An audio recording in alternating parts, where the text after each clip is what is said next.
Assalamualaikum warahmatullahi wabarakatuh. Salam sejahtera untuk semuanya. Saya Pak Ali dari Inside Chamber. Untuk adik-adik yang SMA, ya, kalian mungkin sebagian besar sudah melihat tadi tayangan di televisi, tayangan tentang eh, materi belajar di rumah melalui TVRI.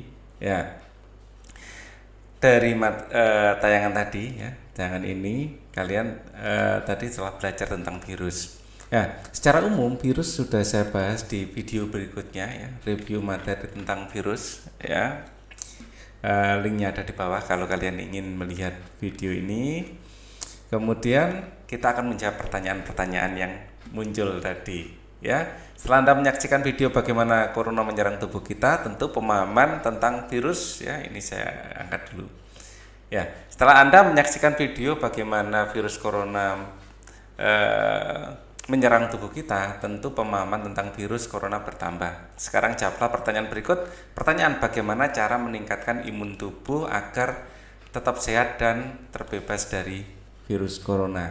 Ya, tadi kita sudah melihat kurang lebih sama dengan video saya sebelumnya, ya. Virus corona menyerang karena dia adalah virus menyerang secara lisis dan lisogenik, sudah saya jelaskan kemarin, ya. Oke, tinggal cek aja. Kemudian ini secara sekilas, ya, tayangan tadi ini menjelaskan tentang virus corona itu sendiri. Kita bisa adalah virus, termasuk virus RNA, ya. Di sini ada paku protein untuk neuroboa dan perisai lemak, ya. Kemudian dia akan bisa masuk ke tubuh kita karena ada gembok dan dengan sistem gembok dan kunci. Jadi protein yang ada seperti paku-paku ini adalah gembok dan kuncinya, ya. Dia akan masuk ke dalam tubuh kita terus memberikan materi genetiknya ke sel kita, dan ini akan membajak seluruh sistem dalam tubuh kita, ya. Nah, karena virus corona ini adalah termasuk virus jenis influenza, ya, dia akan menyerang saluran pernapasan. Kabar buruknya virus corona ini, ya, COVID-19 ini bisa menyerang sampai paru-paru. Nah, kalau sudah paru-parunya diserang seperti ini, dia akan mengalami pneumonia, ya. Jadi paru-parunya bisa, sel-selnya itu bisa hancur. Ingat kemarin saya jelaskan bahwa satu virus itu untuk menginfeksi satu sel hanya butuh beberapa menit saja, mungkin 20 menit kemarin, ya, untuk T virus. Saya belum dapat info belum membaca textbooknya kalau virus corona berapa menit, intinya cepat sekali, ya.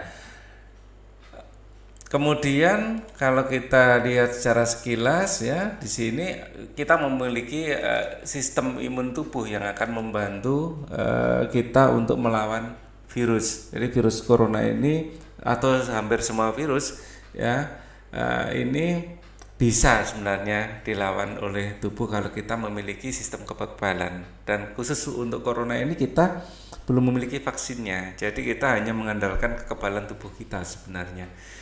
Pasien yang sudah dirawat dokter pun, dokter saya melihat di talk show, ya, dokter Erlina itu bilang yang dilakukan oleh dokter itu adalah memberikan support agar gejala-gejala itu bisa diatasi, ya. Dan kloroquine itu adalah sebenarnya bukan obat untuk corona, tapi bisa membantu untuk mengatasi gejala-gejala yang diakibatkan, ya, efek-efek yang disebabkan oleh corona, ya, seperti panas yang berlebih itu juga bisa kita turunkan pakai obat penurun panas. Jadi yang kita lakukan adalah menurunkan efeknya, dan yang paling utama adalah meningkatkan kekebalan tubuh kita sebenarnya, ya, dengan memberi perlakuan yang paling dibutuhkan oleh pasien, dokter yang paling tahu tentang hal ini, ya. Kemudian di sini bagaimana cara meningkatkan imun tubuh agar tetap sehat, itu sebenarnya kemarin sudah saya jawab di video saya. Jadi agar tetap sehat, ya, kita konsumsi gizi seimbang. Itu adalah sebagai jawaban dari pertanyaan ini ya. Bagaimana Anda meningkatkan imun tubuh agar tetap sehat ya. Yang pertama itu mengkonsumsi gizi seimbang ya. Tentu saja tidak merokok, suplemen vitamin jika dibutuhkan ya, olahraga yang penting ya. Jadi konsumsi gizi seimbang, olahraga yang teratur, istirahat cukup. Ini adalah bukan hanya cukup tetapi juga teratur ya. Kita itu kalau hidup kita itu teratur dan ritmis ya, teratur atau ritmis, bukan teratur dan ritmis ya, teratur atau ritmis, kita akan memiliki kekebalan tubuh yang lebih. Tidur di malam hari adalah detoksifikasi racun-racun dalam tubuh kita, sehingga kita butuh cukup istirahat ya. Makanan yang bergizi, jangan lupa buah dan sayur, ini yang sering dilupakan, karena vitamin akan lebih baik kalau kita langsung dapatkan dari buah dan sayur ya, bukan vitamin buatan ya, karena sesuatu yang buatan seperti ini ada efek sampingnya. Oke. Kemudian kita juga di sini ada apa itu endemi, epidemi, dan pandemi. Saya sudah melihat videonya ya, dan di sini ada, ini adalah penyakitnya, gizi seimbang diterangkan, ini iklan. Di sini ada kasus pandemi, apa itu epidemi ya. Nah, ini ada Black Death tadi kita sempat lihat ya di Spanyol. Jadi oke. Dari video tadi ya, tentu saja saya tidak bisa menayangkan secara penuh karena akan melanggar hak cipta ya. Pada intinya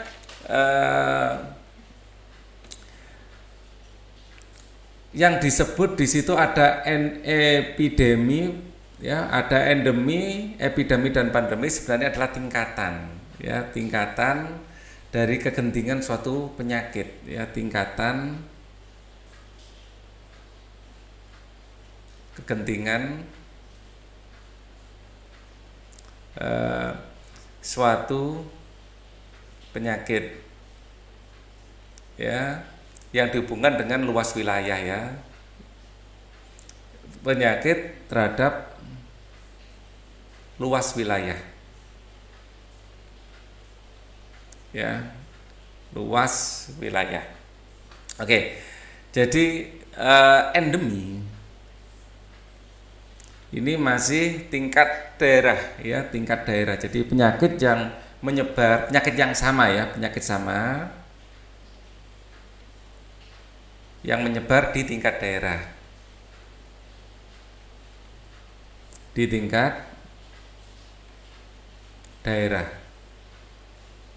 Kalau wabah adalah sudah tingkat negara ya. Kemudian ada epidemi, ini sudah antar negara.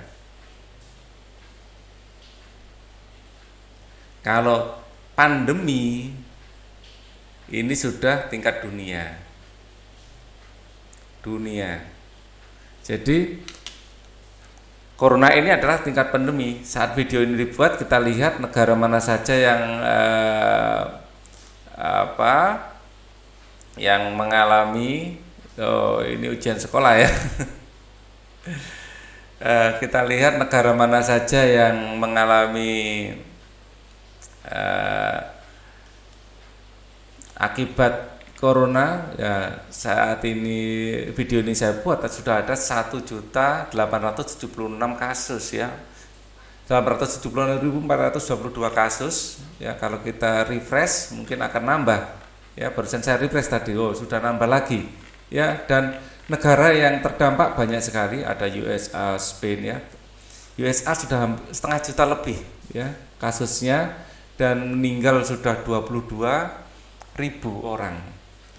Hari ini saja 800 orang sampai berita ini diturunkan ya. Besok pagi masih terus ya, sebelum kembali ke nol lagi ya. Ini kan laporan harian.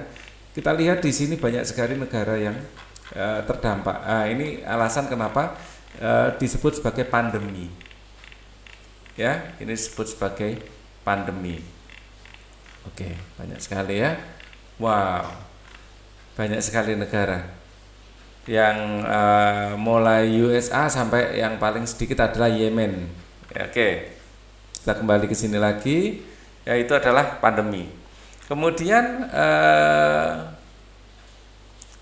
dari judul endemi, epidemi dan pandemi, tentu Anda sudah memahami istilah tersebut yang diserap dari bahasa asing yang telah dijelaskan pula bahwa virus corona bukanlah pandemi pertama, masih ada pandemi yang menewaskan jutaan orang. Ya. Pertanyaan, ceritakan virus yang sudah pandemi ribuan tahun yang lalu. Ya, jadi di video ini juga dijelaskan ya. Di sini ya, ada Black Death. Ya. Ini adalah pandemi yang sudah ada sejak ribuan tahun yang lalu. Ya. Terus ada tuberkulosis ya. Di sini diberitakan juga beda dari virus dan bakteri tadi ya, virus dan bakteri. VS bakteri. Kalau materi virus kita sudah pelajari kemarin ya di video sebelumnya. Bakteri ini adalah sudah dianggap makhluk hidup. Kalau virus dianggap masih transisi makhluk hidup benda mati. Kalau bakteri ini makhluk hidup yang paling sederhana. Makhluk hidup ini dibagi menjadi 5 kingdom, ada Monera, ada Protista, ada Plantae, ada Animalia, ada Fungi. Ya, dan Monera inilah di mana bakteri itu berada. Jadi sangat sederhana. Beda dengan yang lain, dia hanya memiliki satu membran selnya. Ya, maka digolongkan dalam kerajaan Monera. Ya, Monera. Oke. Ini adalah, dan karena ini virus dan bakteri itu memang berbeda, cara penanganannya juga berbeda. Kemarin sudah kita bahas tentang penanganan virus ya. Kalau bakteri ini bisa kalau orang kena bakteri biasanya kasih antibiotik. Ya, antibiotik akan membantu. Lah kalau virus nggak bisa dengan antibiotik, pada intinya itu ya perbedaannya. Kalau virus ini harus dengan sistem imun kita, ya, yang bisa virus di luar tubuh, virus mudah hilang dengan sabun, ya, dan menurut para ahli dengan hand sanitizer juga, hand sanitizer. Tapi yang paling diutamakan oleh para ahli adalah sabun. Ya, karena tidak semua virus itu bisa mati karena alkohol. Ya, mungkin corona ini termasuk yang bisa. Saya belum baca, jadi nggak berani komentar dulu. Oke, kita kembali pada pertanyaan. Kita lihat ada satu pertanyaan lagi di sini, ya, yang diajukan oleh tokoh kita yang dimunculkan di sini. Ini menceritakan sejarah. Ini ya, sejarah kedokteran. Jadi di video yang diputar di TVRI tadi juga ada sejarah kedokteran, dan sejarah kedokteran itu akar yang meletakkannya adalah Ibnu Sina. Yes.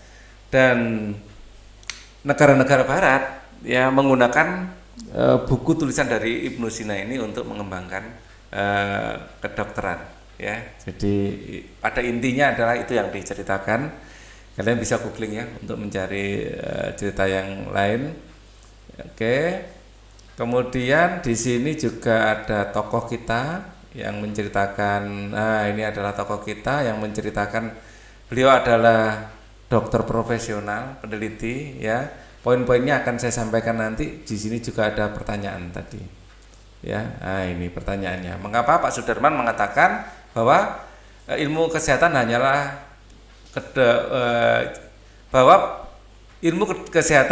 kedokteran, dan jika mau masuk fakultas kedokteran belajar kimia saja adalah mitos. Ya, oke. Kimia sama biologi aja adalah mitos. Ya. Oke. Itu adalah pertanyaan terakhir yang harus kita jawab ya. Mengapa Pak Sudarman mengatakan bahwa pernyataan kalau ilmu kesehatan hanyalah kedokteran, dan jika mau masuk fakultas kedokteran belajar biologi dan kimia saja. Biologi, kimia saja. Pertama, mitos bahwa kalau mau belajar kesehatan harus kedokteran, ya kesehatan. Jika kesehatan maka harus kedokteran ya. Ini adalah mitos karena menurut beliau, tadi saya sempat bikin catatan, ya.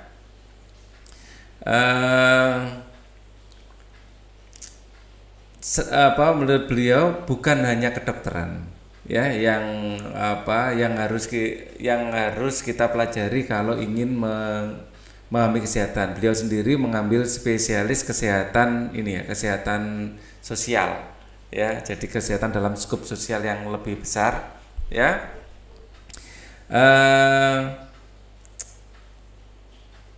Menurut beliau ilmu kesehatan ini ada sisi-sisi lain yang harus dipelajari ya, bukan hanya kedokteran, yaitu psikologi ya, ada sosiologi, ada juga antropologi. Di psikologi ini juga dipelajari kesehatan, promosi kesehatan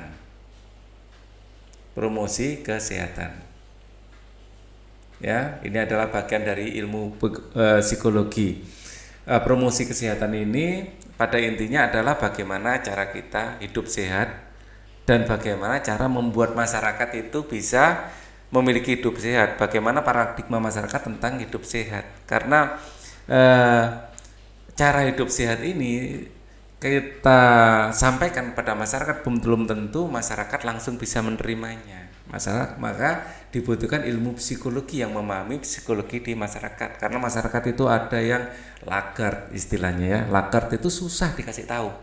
Kalau dikasih tahu ngeyel. Nah, jangan merokok, kakek saya umurnya sudah 80 tahun setiap hari merokok masih hidup. Nah, gitu loh. Selalu ngeyel ya. Jadi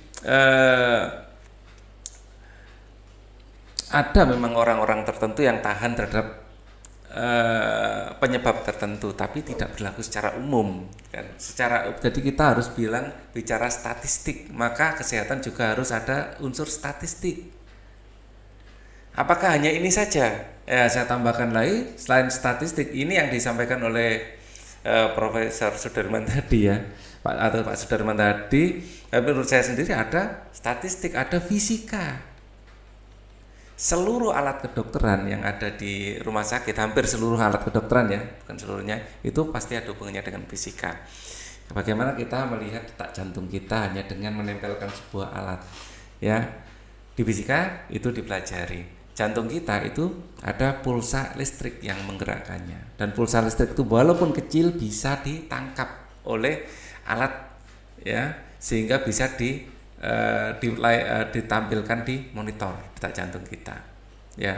Terus kita juga bisa bikin alat kalau jantung tidak bisa memicu secara listrik, memicu jantung, kita bisa bikin alat yang bisa memberikan kejutan listrik yang kita tanam di dalam dada seorang, yang akan memberi kejutan listrik pada jantung sehingga jantung tetap bekerja walaupun sebenarnya sudah tidak, orang tersebut tidak mampu menghasilkan kejutan itu sendiri, harus dibantu alat. Ini dipelajari di fisika juga ya. Bagaimana alat itu ditempatkan, kita mengenal sangkar Faraday karena alat pulsa listriknya sangat kecil, jadi HP kita, lampu ini bisa berpengaruh terhadap pembacaan. Nah, di sini dipelajari semuanya di fisika ya. Jadi fisika ya, statistika ya, antropologi, sosiologi, psikologi ya, ini sangat dibutuhkan. Itu adalah mitos bahwa hanya kedokteran yang mempelajari kesehatan. Kemudian tadi juga ada, apakah hanya kimia sama biologi? Jelas dari penjelasan ini bukan hanya kimia dan biologi ya, bukan hanya kimia, bukan hanya biologi ya. Kita juga mempelajari fisika ya, kita juga harus mempelajari sosiologi ya, psikologi. Psikologi ini sangat besar pengaruhnya ya, karena banyak sekali penyakit hanya disebabkan oleh psikologi kita ya. Karena kalau kita lihat kebanyakan para koruptor ini meninggal karena penyakit jantung ya kan, karena setiap hari jantungnya selalu tidak tenang ya kerja jantung itu akan terganggu, tidak ada ketenangan dia dalam hidupnya, selalu khawatir. Mungkin sekarang dia sedang tidur di hotel mewah, tapi besok pagi boleh jadi dia sudah di penjara. Dia harus selalu untuk berbohong, untuk menutupi kebohongan harus berbohong, untuk menutupi kebohongan kedua harus berbohong lagi. Jadi terlalu banyak kebohongan-kebohongan yang harus ditutupi. Jadi mau bicara itu mikir dulu, beda sama orang jujur, mikirnya nggak banyak karena nggak banyak yang harus ditutupi. Oke. Nah, itu adalah jawaban tadi ya dari. Jadi kita sudah menjawab hampir semua pertanyaan yang ada ya. Jadi tentang endemi, pandemi, tentang corona.